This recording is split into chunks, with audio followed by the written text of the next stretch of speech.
Success meet ಆಯಿತು, ಅದ್ರ ಜೊತೆಗೆ ಒಂದು ತಪ್ಪು ಸಂದೇಶನೂ ಹೋಗಿದೆ ಜನಗಳಿಗೆ ಕಲೆಕ್ಷನ್ ಬಗ್ಗೆ. ಸರ್ ತಪ್ಪು ಸಂದೇಶ ಅಂತ ಯಾಕೆ ಹೇಳ್ತಾ ಇದ್ದೀರಾ? ತಪ್ಪು ಸಂದೇಶ ಏನಲ್ಲ. ರಾಕ್ಲೈನ್ ಸರು, ಈಗ ನಾನು ಬಾಹುಬಲಿ ಪ್ರೊಡ್ಯೂಸರ್ ಆಗಲಿ, ಸಲಾರ್ ಪ್ರೊಡ್ಯೂಸರ್ ಆಗಲಿ, ನಮ್ಮ ವಿಜಯಣ್ಣ ಸರ್ ಆಗಲಿ, ಅಥವಾ ಡಂಕಿ ಪ್ರೊಡ್ಯೂಸರ್ ಆಗಲಿ, ಇಷ್ಟು ಕೋಟಿ ಬಂತು ಅಂತ ಹೇಳೋಕ್ಕಾಗತ್ತಾ ಪ್ರೆಸ್ ಮೀಟಲ್ಲಿ? ಯಾರ ಮೈ ಕೇಳಿದಾಗ ಅವ್ರನ್ನ ಬಿಡ್ತಾರಾ? ಕಾಲರ್ ಎತ್ಕೊಂಡು ಒಂದು ಖುಷಿಲಿ ಎಲ್ರಿಗೂ 25 kg ಕೇಕ್ ತರಿಸಿ ಕಟ್ ಮಾಡಿಸಿ ಹಾರ ಹಾಕಿ ಗುರು ನಾವು ಸಕ್ಸಸ್ ಆಗಿದ್ದೀವಿ ಅಂತ ಹೇಳಿ ರಾಕ್ಲೈನ್ ಸರ್ ಒಂದು ಮಾತು ಹೇಳಿದ್ದಾರೆ. ನೀವು ಕಟ್ಟಾಗಿ ಹೋಗ್ಕೋತಾರ ಪೀಸ್ನ ನೀವು ಆ ಚಾನಲಿಂದ ಮುಂದುವರೆದ್ರೆ 4 ದಿನಕ್ಕೆ ಯಾವುದೇ ಕಾರಣಕ್ಕೂ ಯಾರೋ ಕಲೆಕ್ಷನ್ ಹೇಳೋಕ್ಕಾಗಲ್ಲ. ಗ್ರಾಸ್ ಕಲೆಕ್ಷನ್ ಆಗುತ್ತೆ. ಶೇರ್ ಎಷ್ಟು ಬಗೆ ಅಂತ ಹೇಳಬೇಕು ಅಂದರೆ ಒಂದು 2 ವಾರ ಕಳೆದ ನಂತರ ಲೆಕ್ಕಾಚಾರ ಸಿಗುತ್ತೆ. ಆವಾಗ ಏನಾರು ಒಂದು ರಫ್ಲಿ ಎಲ್ಲ ಒಂದು ಕಡೆ ಹೇಳ್ಬೋದು. ಇದನ್ನು ಹೇಳ್ತೀನಿ ಅಂತ ಅವ್ರು ಹೇಳಿದ್ದಾರೆ. ಆ ಭಾಗ ಇಟ್ಕೊಂಡು ತಪ್ಪು ಸಂದೇಶ ಏನಲ್ಲ ಸರ್. ಎಲ್ಲ ನಿರ್ಮಾಪಕರು ಏನು ಆನ್ಸರ್ ಕೊಟ್ಟಿದ್ದಾರೆ ಸರ್. ತಪ್ಪು ಸಂದೇಶ ಮಾಡಿದ್ರೆ ಹುಟ್ಟಿರೋದೇ ತಪ್ಪು ಸಂದೇಶ ಮಾಡೋಕ್ಕೆ. ಅವ್ರಿಗೇನು ಹೇಳೋಕ್ಕಲ್ಲ. ನಾವೀಗ ಊಟ ಮಾಡ್ತಾ ಇರ್ತೀವಿ ಸರ್, ಕಲ್ ಸಿಕ್ಕಿದ್ರೆ ಊಟ ತೆಗ್ದು ಜಾಸ್ತಿ ಸಿಗ್ತೀವೋ ಕಲ್ ತೆಗ್ದು ಜಾಸ್ತಿ ಕಲ್ ತೆಗ್ದು ಜಾಸ್ತಿ ಸಿಗ್ತೀವಿ ಅಷ್ಟೇ. ಅದೇ ಅಷ್ಟು ಬಿಟ್ಟು ಹೋಗ್ಬೇಕು. ಡಿ ಬಾಸ್ ಅಭಿಮಾನಿಗಳು, ಸೆಲೆಬ್ರಿಟಿಗಳು, ರೈತರು, ಹಳ್ಳಿ ಜನ ಕೊಡ್ತಾ ಇರೋವಂಥ ಕಾಮೆಂಟ್ ಪಾಸಿಟಿವ್ ಮಧ್ಯದಲ್ಲಿ ಇದೊಂದು 10 ನೆಗೆಟಿವ್ ಏನೂ ಅಲ್ಲ ಸರ್. ಯಾರಿಗಾರ ಗೊತ್ತಾ? ಇದೊಂದು ವಿಚಾರಕ್ಕೆಲ್ಲ ಎಲ್ಲ ವಿಚಾರಕ್ಕೆ ಬರ್ತಾನೆ ಇರುತ್ತೆ, ಅವೆಲ್ಲ ಸೈಡ್ ಹೋಗ್ತಾ ಇದೆ. ಓಕೆನಾ? ಎಲ್ಲ ಓವರ್ಲಾಪ್ ಆಗಿದೆ, ಏನೂ ಸಮಸ್ಯೆ ಇಲ್ಲ. ಏನು ಗ್ರಾಸ್ ಕಲೆಕ್ಷನ್ ಓಡಾಡ್ತಾ ಇದೆ, ಅದಕ್ಕೂ ಚೆನ್ನಾಗಾಗಿದೆ ಅಂತ ನಮ್ಮ ನಿರ್ದೇಶಕರು ನೆನ್ನೆ ಹೇಳಿದ್ದಾರೆ. ಅದಕ್ಕೆ ಸಾಕ್ಷಿ ನಿನ್ನೆ 96 ಶೋಸ್ ಮಂಗಳವಾರ 96 ಶೋ ಎಲ್ಲ ಮಂಗಳವಾರ ಕಾಯ್ತಾಯಿದ್ರು. ಬಿದೋಗ್ಬಿಡುತ್ತೆ ಈ ಸಿನಿಮಾ ಕಾಟೇರ ಅಂತ ಗಾಂಧಿನಗರದ 1 ವರ್ಗ ಕಾಯ್ತಾಯಿತ್ತು. ಅವ್ರಿಗೆ ಆನ್ಸರ್ ಸಿಕ್ಕಿದೆ. 96 ಸಿಂಗಲ್ ಥಿಯೇಟ್ರಲ್ಲಿ ನಿಮಗೆ ಹೌಸ್ಫುಲ್ ಆಗಿದೆ. ಮಲ್ಟಿಪ್ಲೆಕ್ಸ್ ಫಾಸ್ಟ್ ಫಿಲ್ಲಿಂಗ್ ಇದೆ. ಸಂಜೆ ನೀವು 17 ಮಲ್ಟಿಪ್ಲೆಕ್ಸ್ 17 ಶೋ ಇದಾಗಿದೆ. ಸಾಕ್ಷಿ ಬೇಕು ಅಂದರೆ ನಾನು ರಾಕ್ಲೈನ್ ಸರ್ ಬಂದು ಆಫೀಸ್ ಬಂದರೆ ನಾನು ಹೌಸ್ಫುಲ್ ತೋರಿಸ್ತೀನಿ ನನಗೆ ಎಷ್ಟಾಗಿತ್ತು ಅಂತ. ಎರಡನೇದು, ಇವತ್ತು ಸಿದ್ದೇಶ್ವರ ಅಂತ ಒಂದು ಥಿಯೇಟ್ರಲ್ಲಿ 2 ಶೋ ಹೌಸ್ಫುಲ್ ಆಗಿದೆ. ನಂದಾ ಕಿಶೋರ್ ಅಂತ ನಮ್ಮ ತರುಣ್ ಸರ್ ಅಣ್ಣ ಹೋದ್ರು ಸುಧಾ, ಇವತ್ತು ಅವ್ರು ಟಿಕೆಟ್ ಸಿಕ್ಕಿಲ್ಲ. ನಾನೇ ಮ್ಯಾನೇಜರ್, ಸಿದ್ದೇಶ್ವರ ಮ್ಯಾನೇಜರ್ಗೆ ರವಿ ಅವ್ರು ಫೋನ್ ಮಾಡಿ ಟಿಕೆಟ್ ಕೊಡಿಸಿದ್ದೀನಿ. ನಾನೇ ಹೇಳಿದೆ, ಏನು ಸರ್ ಡೈರೆಕ್ಟ್ರು ಅಣ್ಣಂಗೆ ಟಿಕೆಟ್ ಇಲ್ವಲ್ಲ ಇವತ್ತು? ಅದು ಬುಧವಾರ. ಹಳ್ಳಿ ಜನ ಕೈ ಹಿಡಿದ್ರೆ ಸರ್, ರೈತರ ಕತೆ ಕೈ ಹಿಡಿತು ಅಂದರೆ ಯಾರು ಅಲ್ಲ. ಫ್ಯಾಮಿಲಿ ಬಂತಂದ್ರೆ ಕರ್ನಾಟಕದಲ್ಲಿ 3K ಅದ್ರ ಬಗ್ಗೆ ಮಾತಾಡ್ತೀನಿ. ಒಂದು KGF, ಒಂದು ಕಾಂತಾರ, ಇನ್ನೊಂದು ಕಾಟೇರನೇ. ಅಂದರೆ ಎಲ್ಲವೂ ಹಿಟ್ಟಾಗಿದೆ ನಮ್ಮ ಇಂಡಸ್ಟ್ರಿಲಿ. ಎಲ್ಲ ಈ ವರ್ಷನೂ ಒಳ್ಳೊಳ್ಳೆ ಸಿನಿಮಾ ಬಂದಿದೆ. ಅಂದರೆ ಹೋದ ವರ್ಷ ಒಳ್ಳೊಳ್ಳೆ ಸಿನಿಮಾ ಬಂದಿದೆ. ಆದರೆ ಇಂಡಸ್ಟ್ರಿ ಹಿಟ್ ಅಂತ ಹೇಳ್ತೀವಲ್ಲ, ಹಳ್ಳಿ ಜನನ ಒಳಗಡೆ ಕರ್ಕೊಬರೋದು, ಕೂಲಿ ಆಳುಗಳು ಆಚೆ ಒಂದು ಸಿನಿಮಾ ನೋಡುವಂಥದ್ದು. ಇದು ನಮ್ಮ ಕತೆ ಅಂತ ನೋಡುವಂಥ ಟ್ರೆಂಡ್ ಸೆಟ್ ಸಿನಿಮಾ. ಗಾಡಿ ಕಟ್ಕೊಬಂದು ಹಾಗೇನು ಟ್ರ್ಯಾಕ್ಟ್ರಲ್ಲಿ ಬಂದು ಅಂತ ನೋಡಿದ್ದು ರೀಸೆಂಟಾಗಿ ನಾನು ಕಾಂತಾರದಲ್ಲಿ ನೋಡಿದೆ, KGF ಅಲ್ಲಿ ನೋಡಿದೆ. ಅದು ಇವತ್ತು ಕಾಟೇರ ಆಗಿದೆ. ಒಳ್ಳೇದು ನಾವು ಯೋಚನೆ ಮಾಡೋಣ ಸರ್. 10 ಜನ ಫೇಕ್ ಐಡಿ ಹಾಕೊಂಡು ಮಾಡ್ತಾರೆ. ಅವ್ರು ಯಾರು ಮಾಡ್ತಾರಲ್ಲ ಅವ್ರ ಅಭಿಮಾನಿಗಳೇ ಅಲ್ಲ. ಫಸ್ಟ್ ಆಫ್ ಆಲ್ ಅವ್ರ ಸಿನಿಮಾ ಅವರು ನೋಡೋಲ್ಲ. ಆ ಫೇಕ್ ಐಡಿಲಿ ಒಂದು ಫೋಟೋ ಹಾಕೋತಾರೆ ಇರೋದು, ಅವ್ರ ಸಿನಿಮಾ ಅವರು ನೋಡಲ್ಲ. ಈ ಕಡೆ ಬಾಸ್ ಸಿನಿಮಾನು ನೋಡಲ್ಲ. ಇವ್ರಿಗೆಲ್ಲ ಇರೋದು ಒಂದೇನೆ, ಸುಮ್ಮನೆ ತಂದಿಡೋದು, ಮಜಾ ಮಾಡೋದು, ಒಂದಷ್ಟು ಫಾಲೋವರ್ಸ್ನ ಜಾಸ್ತಿ ಮಾಡ್ಕೊಳ್ಳೋದು, ಹೊಟ್ಟೆ ಪಾಡು ಮಾಡೋದು. ಫಸ್ಟ್ ಆಫ್ ಆಲ್ 5 ಲಕ್ಷ ರೂಪಾಯಿ ಹಾಕ್ಬಿಟ್ಟು ನೀವು ಒಂದು ಸಿಮೆಂಟ್ ಅಂಗಡಿ ಇಟ್ಕೊಳ್ಳಿ, ಎಷ್ಟು ಕಷ್ಟಪಡ್ತೀರಾ? 5 ಲಕ್ಷ ರೂಪಾಯಿ ಹೊಟ್ಟೋಗ್ಬಿಡುತ್ತೆ ಅಂತ ಕಷ್ಟ ಬೀಳ್ತೀರಾ. 50 ಕೋಟಿ ಹಾಕಿ ಒಂದು ಸಿನಿಮಾ ಮಾಡಿದಂಥ ರಾಕ್ಲೈನ್ ಸರ್ ಅಂತ ಒಬ್ಬರು ನಿರ್ಮಾಪಕಬಹುದು, ವಿಜಯ್ ಸರ್ ಅಂತ ಒಬ್ಬರು ನಿರ್ಮಾಪಕ, ಸಲಾರ 100 ಕೋಟಿ ತೆಗ್ದ ನಿರ್ಮಾಪಕ. ಅವ್ರಿಗೆ ಎಷ್ಟು ಟೆನ್ಷನ್ ಇರುತ್ತೆ? ನಿಮ್ಮಲ್ಲಿ ತಾಯಿ ಇರೋದು ಸರ್, ಆ ತಾಯಿಗೂ ರೆಸ್ಪೆಕ್ಟ್ ಕೊಡಿ, ಪಕ್ಕದ ಮನೆ ತಾಯಿಗೂ ರೆಸ್ಪೆಕ್ಟ್ ಕೊಡಿ. ಆ ಲಾಡಿ ಹೇಳೋ ಕೆಲಸ ಅಂತೂ ದಯವಿಟ್ಟು ಮಾಡಿಬಿಡಿ ಅಂತ ನಾನು ಯಾರು ನೆಗೆಟಿವ್ ಕಾಮೆಂಟ್ ಮಾಡಿಸ್ತಾರಲ್ಲ ದಯವಿಟ್ಟು ಕೇಳ್ಕೊತೀನಿ. ಅವ್ರ ಹೆಸರು ಮಾಡ್ತಾರೆ, ಇನ್ನೊಬ್ಬರ ಹೆಸರು ಮಾಡ್ತಾರೆ.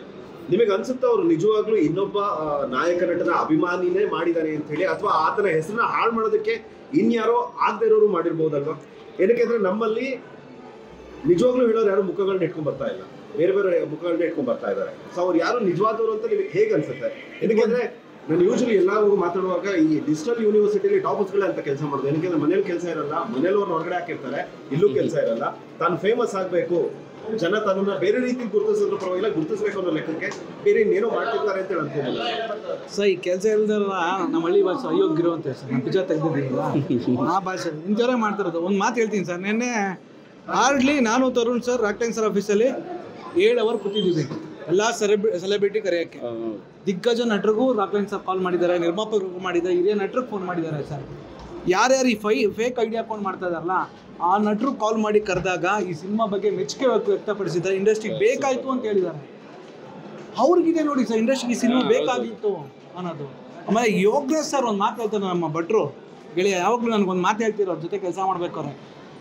Darshan sir, Shivanna sir, Appu sir, Yash sir, ಇನ್ನೂ ದಿಗ್ಗಜ ನಟರಿದೆಲ್ಲ ಇವರೆಲ್ಲ ಗೆಲ್ತಾ ಇರ್ಬೇಕಂತೆ, ಆವಾಗ ಹೊಸಬ್ರು ಸಿನಿಮಾಗೆ ಬರ್ತಾರೆ. ಇವ್ರದ್ದೇನಾಗ್ಬಿಡ್ತು ಅಂದ್ರೆ ನಿಮ್ಗೆ ಭೂಮಿ ಇದ್ದಂಗೆ, ಉಲ್ಟಾ ಆಗದಷ್ಟು ನಾವು ದಬಾಕೋತೀವಿ ಮತ್ತೆ. ಸೊ ಆದ್ರಿಂದ ನಾನು ಏನು ಹೇಳ್ತೀನಿ ಅಂತ ಹೇಳಿದ್ರೆ, ಕಲೆಕ್ಷನ್ ಅದ್ಭುತವಾಗಿದೆ. ಇನ್ನೇನು ಗ್ರಾಸ್ ಕಲೆಕ್ಷನ್ ನೋಡ್ತಾ ಇದ್ದೀರಲ್ಲ, ಹತ್ತತ್ರ ಹೋಗ್ತಾ ಇದೆ, ಶತಕದ ಹತ್ರ ಹೋಗ್ತಾ ಇದೆ. ಅಲ್ಲ ಅಂದ್ರೆ ಅಭಿಮಾನಿಗಳು ಕೊಡ್ತಾರೆ ಅಂತ ನೋಡ್ತಾ ನಮಗೂ ಖುಷಿ ಆಗ್ತಾ ಇದೆ. ನಾವು 100 ನಮಗೊಂದು ಬೇಜಾರಿತ್ತು, ಕನ್ನಡದಿಂದ ಯಾವ್ದು ಬರ್ಲಿಲ್ವಲ್ಲ ಒಳ್ಳೆ ಹಿಟ್ ಫಿಲಮ್ ಅಂತೇಳಿ, ಒಳ್ಳೆ ಕಲೆಕ್ಷನ್ ಮಾಡಿರೋ ಫಿಲಮ್ ಅಂತೇಳಿ. ಅದೆಲ್ಲದ್ರ ಜೊತೆನಲ್ಲಿ ಸಾರಿ ಅವ್ರಿಗೆ ಗೊತ್ತಾಗಿಲ್ಲ, ಅದೆಲ್ಲದ್ರ ಜೊತೆನಲ್ಲಿ ನಾನು ಕೇಳುವಂಥದ್ದು, ಸೊ ನೀವೇ ಹೇಳ್ತಾ ಇದ್ದೀರಾ ಆ ನಟರುಗಳಿಗೂ ಫೋನ್ ಮಾಡಿದ್ದು ಅವರೇ ಒಳ್ಳೆ ಒಪಿನಿಯನ್ ಕೊಡ್ತಾ ಇದ್ದಾರೆ ಫಿಲಂ ಬಗ್ಗೆ ಅಂತ ಹೇಳಿ. ಸೊ ಹಂಗಿದ್ದಾಗ ನಟರುಗಳಿಗೆ ಯಾವುದೇ ಸಮಸ್ಯೆ ಇಲ್ಲ. ಹಾಗಿದ್ದಾಗ ಏನಕ್ಕೆ ಇಂಡಸ್ಟ್ರಿ ಅವರೆಲ್ಲ ನಿಂತ್ಕೊಂಡು ಅಥವಾ ಫೇಕ್ ಐಡಿಸ್ಗಳಲ್ಲಿ ಕಾಮೆಂಟ್ ಮಾಡೋರ್ನಾಗಿರ್ಬೋದು, ಅಥವಾ ಆ ಫೇಕ್ ಐಡಿನಲ್ಲಿ ಈ ತರ ಡಿಫ್ರೆನ್ಶಿಯೇಟ್ ಸ್ಟಾರ್ಸ್ಗಳ ಮಧ್ಯೆ ತಂದಿಡ್ತಾ ಇರೋದನ್ನ ಏನಕ್ಕೆ ಇಂಡಸ್ಟ್ರಿಗಳಲ್ಲಿ ನಿಂತ್ಕೊಂಡು ಅದನ್ನ ತಡೆಗಟ್ಟಬೇಕು? ಯಾಕಂದ್ರೆ ಈ ಒಂದು ಮೆಸೇಜ್, ಈ ತರ ಒಂದು ಮೆಸೇಜ್ ಇಂದಾನೆ ಇವತ್ತು ಸ್ಟಾರ್ಸ್ಗಳ ಮಧ್ಯೆ ಡಿಫ್ರೆನ್ಶಿಯೇಟ್ ಸ್ಟಾರ್ಟ್ ಆಗಿದೆ. ಅದು ನಿಮಗೂ ಗೊತ್ತಿದೆ ಅನ್ಕೋತೀನಿ. ಸ್ಟಾರ್ ವಾರ್ ಅಂತ ಏನ್ ಗೊತ್ತಾ, ಮಾಡಕ್ ಕೆಲಸ ಇಲ್ಲ. ಸೊ ನಾನು ಏನು ಹೇಳ್ತೀನಿ ಅಂದರೆ, ಮಾಡಕ್ಕೆ ಕೆಲಸ ಇರೋನು ಅದೇನು ಒಲೆ ಮುಂದೆ ಅದೇನೋ ಕೆತ್ತಿದ್ದೀನಿ ಹಂಗೆ ಏನೋ ಕೆತ್ತುತ್ತಾ ಇದ್ದಾರೆ ಸರ್. ನಾನು ನಿಜವಾಗ್ಲೂ ಗೆಳೆಯ, ನೆನೆ ರಾಕ್ಲೈನ್ ಸರು ಇಂಡಸ್ಟ್ರಿ ಎಲ್ಲ ದಿಗ್ಗಜ ನಟರಿಗೂ, ದಿಗ್ಗಜ ನಿರ್ಮಾಪಕರಿಗೂ, ಹಳೇ ಎಲ್ರಿಗೂ ಮಾಡಿದ್ದಾರೆ ಸರ್. ಎಲ್ರೂ ಆಮೇಲೆ ಮಾತಾಡಬೇಕಾದ್ರು ನಮ್ಗೆ ನೀಟಾಗಿ ಸ್ಪೀಕರ್ ಆಗ್ತಾ ಇರೋದು, ಎಷ್ಟು ಚೆನ್ನಾಗಿ ಮಾತಾಡೋದು ಸಿನಿಮಾ ಬಗ್ಗೆ. ಆಮೇಲೆ ಅವ್ರಿಗೂ ರಿವ್ಯೂ ಹೋಗಿದೆ, ಅವ್ರಿಗೂ ಕೆಲವು ಟಿಕೆಟ್ ಸಿಕ್ಕಿಲ್ಲ ನೋಡಬೇಕು ಅಂದರೆ. ನಾನು ಅನ್ಕೊಂಡೆ ಎಲ್ಲ ಚೆನ್ನಾಗಿದ್ದಾರಲ್ಲ, ಎಲ್ಲ ಚೆನ್ನಾಗಿದೆಯಲ್ಲ, ಯಾಕಂದ್ರೆ ಎಲ್ರಿಗೂ ಇದೊಂದು ಬಯಸ್ತಾ ಇದಾರಲ್ಲ, ಸೂಪರ್ ಡೂಪರ್ ಹಿಟ್ ಸಿನಿಮಾ ಬೇಕಾಯ್ತು. ಸೊ ಸಿಕ್ಕಿದೆ, ಕೆಲಸ ಮಾಡೋದ್ರ ಬಗ್ಗೆ ಎಷ್ಟು ಮಾತಾಡೋದು ಒಂದೇ ಆನ್ಸರ್ ಸಿಗೋದು.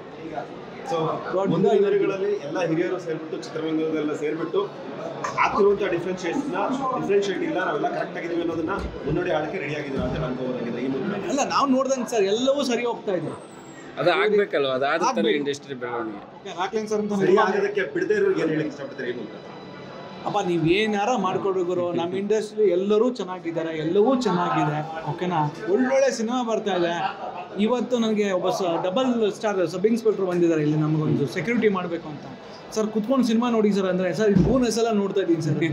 ಸರ್ ಯಾಕೆ ಸರ್ ಈ ಸಿನಿಮಾನ ನೀವು ಪ್ಯಾನ್ ಇಂಡಿಯಾ ಮಾಡಲಿಲ್ಲ ಅಂತ ಕೇಳಿದ್ರು. ಈ ಸಿನಿಮಾನ ಯಾವತ್ತು ಪ್ಯಾನ್ ಇಂಡಿಯಾ ನಾವು ಮಾಡಬಾರ್ದು ಸರ್. ಪ್ಯಾನ್ ಇಂಡಿಯಾ ಅನ್ನೋದ್ರಿಂದ ಯಾರೋ ಒಬ್ಬ ನಾರ್ಮಲ್ ಪೀಪಲ್ ಬಂದು ಕೇಳ್ತಾ ಇದ್ದಾನಲ್ಲ, ಉಳುವವನೇ ಭೂಮಿ ಒಡೆಯ ಅನ್ನೋದು ಅವತ್ತು ಬರೀ ಕರ್ನಾಟಕಕ್ಕೆಲ್ಲ ಬಂದಿದ್ದು, ಇಡೀ ಇಂಡಿಯಾಗೆ ಬಂದಿದ್ದು ಅಂತ ಅವ್ನು ಹೇಳ್ತಾ ಇದ್ದಾನೆ. ನಮ್ಗೆ ಹೇಳ್ತು ದಯವಿಟ್ಟು ಇದೊಂದು ಪ್ಯಾನ್ ಇಂಡಿಯಾ ಮಾಡಿ ಅಂತ. ನಾವು ಅಷ್ಟೇ ಕೇಳ್ಬೋದು ನಮ್ಮ ನಿರ್ಮಾಪಕರಿಗೆ, ಸರ್ ಇದನ್ನೊಂದು ದೊಡ್ಡ ಪ್ಯಾನ್ ಇಂಡಿಯಾ ಸಿನಿಮಾ ಮಾಡಿ ಕಾಟ್ಯಾರನ್ನ ಈ ಒಂದು ನಮ್ಮೆಲ್ಲ ಕಥೆನ ಎಲ್ಲರೂ ನೋಡಲಿ ಅನ್ನೋದು. ಎರಡನೇದು, ರಾಷ್ಟ್ರ ಪ್ರಶಸ್ತಿ ಅನ್ನೋದು ನನ್ನ ಒಂದು ಬಲವಾದ ಒಂದು ಕೂಗು, ಎಲ್ಲರೂ ಕೂಗು, ಅಭಿಮಾನಿಗಳ ಕೂಗು. ಈ ಸಿನಿಮಾಗೆ, ರಾಕ್ಲೈನ್ ಸರ್ಗೆ, ಈ ಸಿನಿಮಾ ನಿರ್ದೇಶಕರಿಗೆ, ಹಾಗೆ ಈ ಚಿತ್ರ ನಾಯಕ ನಟರಾದಂಥ ನಮ್ಮ ಡಿ ಬಾಸ್ಗೆ ಬರಬೇಕು, ಸಲ್ಲಬೇಕು, ಅದು ಕೊಡಬೇಕು ಅಂತ ನಾನು ಕೇಳ್ಕೊತೀನಿ. ಹಾಗೆ 100% ಟ್ಯಾಕ್ಸ್ ಅನ್ನೋದನ್ನ ಇಂಥ ಒಂದು ಸೊಗಡಿರುವಂಥ ಸಿನಿಮಾಗೆ ಕೊಡಬೇಕು. ಹೋದ ವರ್ಷ ಅಥವಾ ಆಚೆ ವರ್ಷಗಳಲ್ಲಿ ಒಂದು ಒಳ್ಳೊಳ್ಳೆ ಸಿನಿಮಾಗೆ ಕೊಟ್ಟು ಗೌರವಿಸಿದ್ರೆ ಆ ಸಿನಿಮಾಗೆ ಯಾವಾಗ ಒಂದು ಸರ್ಕಾರ, ಇಲ್ಲಿ ಸರ್ಕಾರ ಗೌರವ ಕೊಡ್ತವೆ, ಅಲ್ಲಿ ಸರ್ಕಾರ ತನಗೆ ತಾನೇ ಕೊಡ್ತವೆ. ಹಾಗೆ ಇಂಥ ಸೊಗಡಿರುವಂಥ ನನ್ನ ಫೇವರೈಟ್ ಜನರ್ ಅಂದರೆ ಹಳ್ಳಿ ಜನರನ್ನ ಕಟ್ಕೊಟ್ಟಂಥ ಗೆಳೆಯ, ಆತ್ಮೀಯರಾದಂಥ ನನ್ನ ಗೆಳೆಯನಿಗೆ ನನ್ನ ಒಂದು 100 ಕೋಟಿ ಧನ್ಯವಾದಗಳು. ಇಂಥ ಹಲವಾರು ಕಥೆಗಳು ನಮ್ಮ ಇಂಡಸ್ಟ್ರಿಗೆ ಕೊಡು, ಹಾಗೆ ನಮಗೂ ಅಪ್ಲಿಕೇಶನ್ ಹಾಕ್ತಾ ಇದ್ದೀವಿ. ದಯವಿಟ್ಟು ನಮಗೂ ಒಳ್ಳೊಳ್ಳೆ ಕಥೆಗಳು. ನಮ್ದು ಇವ್ರದೇ ಒಂದು ಕಾಂಬಿನೇಷನ್ ಬರುತ್ತೆ. ಜಡೇಶ ಮಹೇಶ ನೋಡಿ ಹೆಂಗೆ ಅಂತ. ಸುರೇಶ್, ಅದಿನ್ನೊಂದು ಹೆಸರೇನು ರಮೇಶ್ ಅಲ್ಲ, ಜಡೇಶ ಮಹೇಶ್. ಇಲ್ಲ, ರೈಟ್ರಿಗೆ ಇವತ್ತು ಬೆಲೆ ಸಿಗ